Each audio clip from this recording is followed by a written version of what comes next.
Good morning, students. Today we are seeing the second topic in the first chapter of economics, graph in economics. Now, before moving to the second chapter, let's clear what we studied in the first video. We have studied about what is diagram, what is graph, why it is needed. So, the one statement is written, all graphs are diagram, but not all the diagrams are graph. Understand it very clearly, all graphs are considered as a diagram, right? But not all the diagrams considered as a graph. So diagram is nothing but the subset of the graph itself. Sometimes student gets confused what is diagram and what is graph. You can say they are the equivalent or similar, or you say that diagram is only the subset or it's a part of a graph. Okay? Now today's our topic is aspects to be considered while drawing diagram or graph. Aspects to be considered in the sense to be keep in mind how we have to draw diagram or graph, or what things we have to keep in mind while drawing it. It's a nothing but to keep in mind direction, you can say, or suggestions or the things which you have to keep in mind. See, here total 6 points are given in your textbook.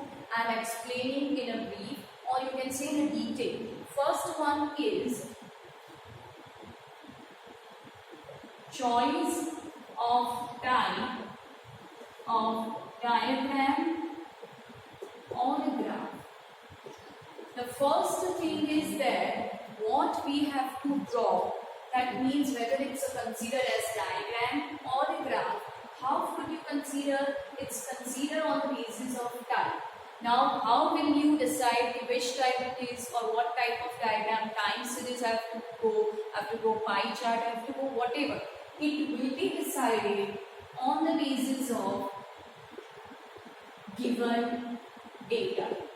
On the basis of given data, you can easily understand which type of diagram or graph you have to draw. Now, type of diagram or graph will be taken in the next topic or even. Second is clarity. Clarity is there. Clarity means nothing but your diagram or graph should be very clear, should be understandable, should be very easy understandable. Presentation could be very easy. So, it should not create any kind of confusion or problem on the lay person, or you say any experts. Should be very easy to understand. Third is scale and measure. Scale and measure in the sense you must take the scale and measure in an appropriate manner. How would you decide what scale measurement you have to take? On the basis of given data, you have to decide. You all have studied already in the primary classes about this. Fourth is a representation of axis. Representation of axis. Now there are two axes, you can say x and y. Here we write x, here we write y. Now representation should be in a better form. Which variable comes? Here comes independent and here comes dependent. Now take very simple example on the representation. You have to consider as cause and effect relation. Now how cause and effect relation? Let's see. Consider as rain as an independent. Independent in the sense we are not depending, we don't know about anything. So rain is independent and agriculture is considered as dependent. Why agriculture is considered as dependent? Because agriculture is dependent on rain. So rain is independent. It will come on which axis? X axis.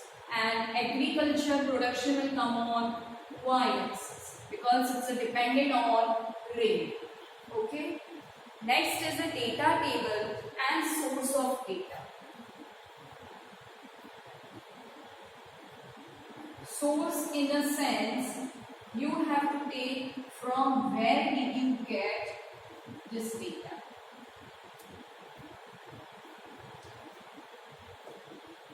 You might have seen some of the websites are given in your textbook, right? That this data is taken WW India or this website from sources. So source of data in the sense the data should be authentic. Authentic in the sense should be reliable or should be very true. That means you are not taking a drawing diagram or graph of any insufficient or false data. So data should be mentioned or source of data, from where did you get this data. The last is method of calculating the data. Method of calculating data. You will be seeing the formulas, even scale, measurement, to be understand that your whatever method you are choosing should be appropriate, and even the answer comes right, then only go for the diagram, graph or pie chart. Understandable about these things which we have to keep in mind at the time of drawing diagram or graph. We'll be seeing types of diagram.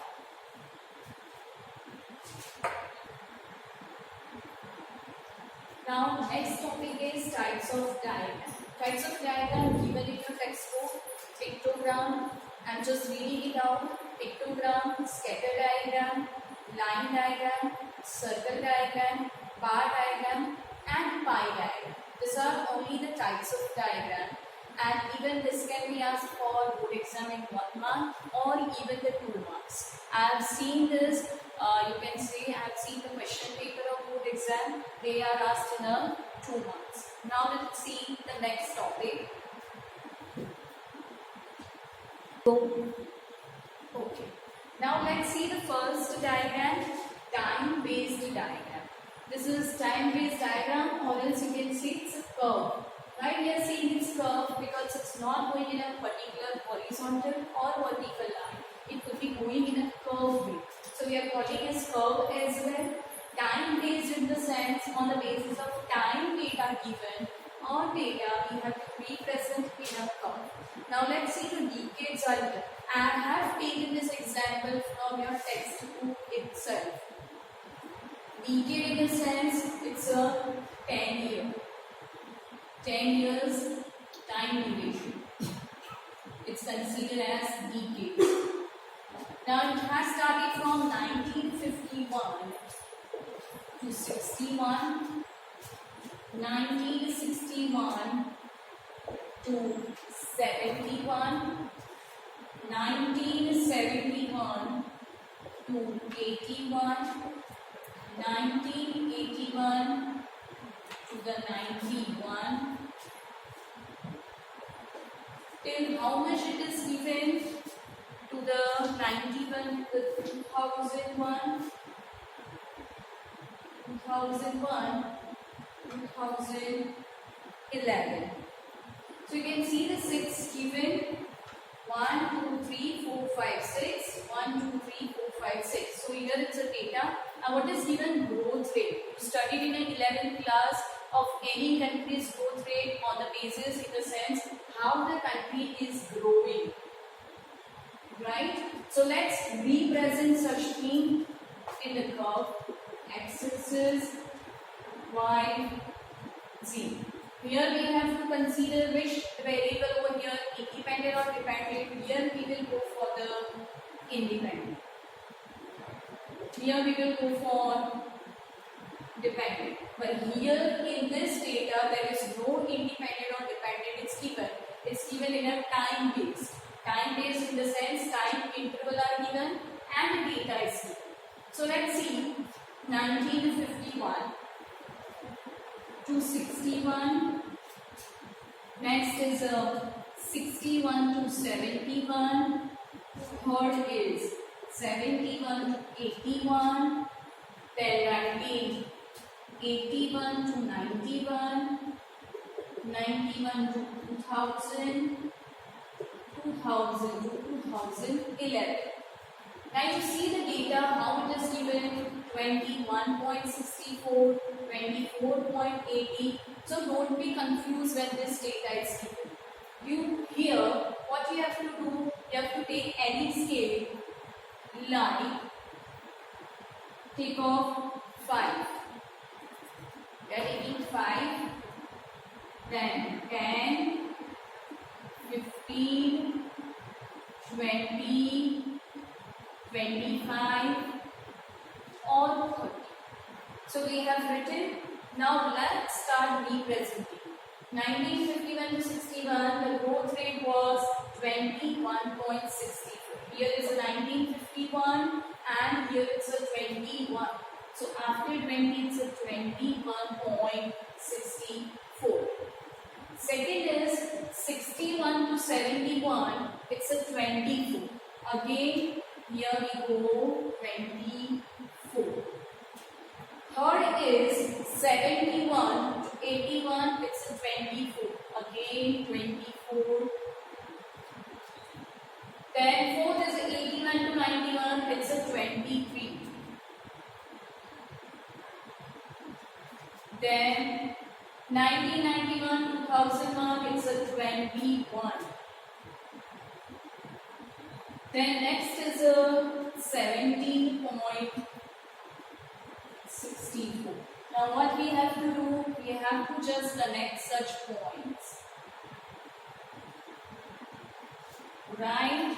So here you can say it's a time-based curve. I said why it is curved because this is not in a particular horizontal or vertical line. It's going according to the data. Got it, students? So this is about the time-based line diagram.